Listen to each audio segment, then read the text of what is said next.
akan memaparkan materi yang telah kami bahas pada expert group sebelumnya. Jadi yang pertama, kami akan membahas materi tentang materi pertama, yaitu saya akan menjelaskan tentang pengadaan. Saya akan menjelaskan tentang pengadaan pekerja secara umum. Pengadaan adalah metode untuk menemukan dan menyetujui syarat-syarat serta membeli barang, jasa atau pekerjaan lainnya dari sumber eksternal. Seringkali dilakukan dengan menggunakan proses tender atau lelang. Yang kedua itu ada pengertian dan pengadaan dari dalam manajemen, yaitu bagian dari manajemen rantai supply chain manajemen yang secara sistematis dan sistematik memperoleh barang dan jasa mulai dari perencanaan, proses pelaksanaan dan penerimaan hasil pekerjaan berdasarkan prinsip, tujuan dan ketentuan untuk memenuhi kebutuhan pelanggan dan pemakai. Ada 4 jenis pengadaan. Yang pertama yaitu ada pengadaan barang, yaitu berupa bahan baku, bahan setengah jadi dan barang jadi. Yang kedua ada pengadaan pekerja konstruksi. Yang ketiga ada pengadaan jasa konsultasi, dan yang terakhir ada pengadaan jasa lainnya. Baik, itu pemaparan materi dari materi pengadaan. Selanjutnya kami lanjutkan dengan materi manajemen persediaan. Yang pertama ada pengertian manajemen persediaan. Manajemen persediaan adalah proses yang melibatkan perencanaan, pengendalian, dan pengawasan atas persediaan barang dalam suatu perusahaan.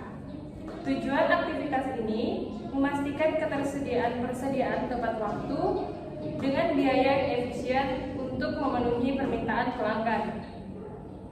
Tujuan manajemen persediaan yaitu mempermudah atau memperlancar operasional perusahaan, baik produksi maupun penjualan.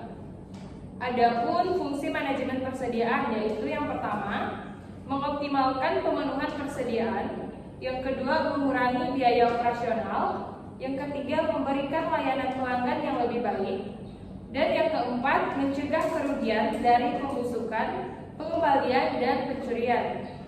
Kemudian ada faktor-faktor yang mempengaruhi manajemen persediaan, yaitu keuangan, pemasok, lead time, jenis produk, manajemen, dan faktor eksternal. Kemudian yang terakhir, metode yang digunakan dalam manajemen persediaan. Yang pertama itu ada just-in-time management. Yang kedua, economic order quantity. Yang ketiga, material recruitment planning. Yang keempat, ada periodic review. Yang kelima, ada days sales of inventory. Sekian materi tentang manajemen persediaan.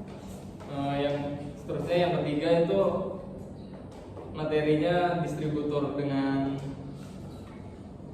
logistik. Jadi secara umum distributor dan logistik berkaitan dengan pengiriman barang dari satu tempat ke tempat lainnya.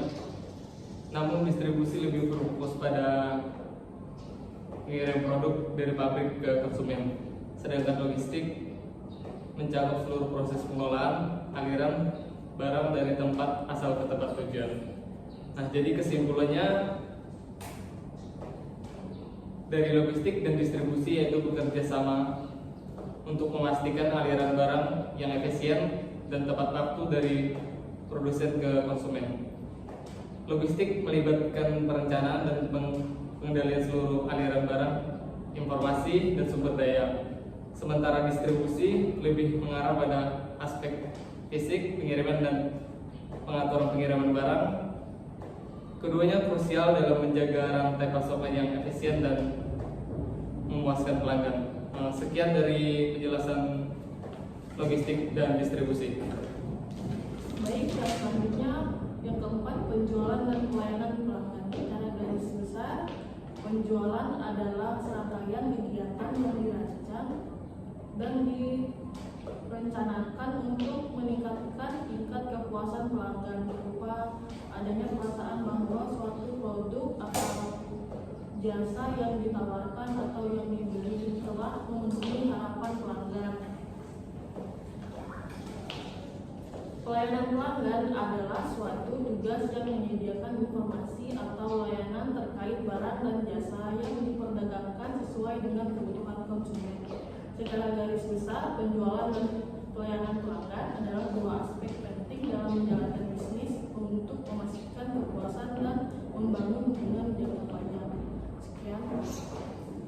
Kalau selanjutnya analisis data. Analisis data adalah proses inspeksi, pembersihan dan pemodelan data dengan tujuan menemukan informasi yang berguna, menginformasikan kesimpulan dan mendukung pengambilan keputusan. Analisis data memiliki banyak sisi dan pendekatan, mencakup beragam teknik dengan berbagai nama dan digunakan dalam berbagai bidang bisnis, ilmu pengetahuan dan ilmu sosial. Dalam dunia bisnis saat ini, analisis data berperan dalam membuat keputusan yang lebih ilmiah dan membantu bisnis beroperasi lebih efektif. Dan materi terakhir yaitu supplier. Supplier adalah bisnis atau perorangan yang menyediakan produk atau jasa untuk bisnis lain. Jadi bisa dikatakan keberadaan supplier atau pemasok adalah kunci bagi lancarnya supply chain. Sebagai contoh, kamu mempunyai bisnis coffee shop.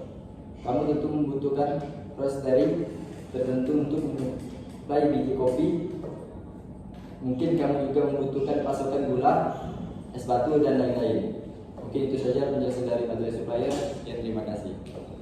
Baik, sekian materi yang dapat kami sampaikan. Kami mohon maaf masih banyak kekurangan dalam pembuatan video ini ataupun penyampaian materi dari kami. Akhir kata kami ucapkan terima kasih.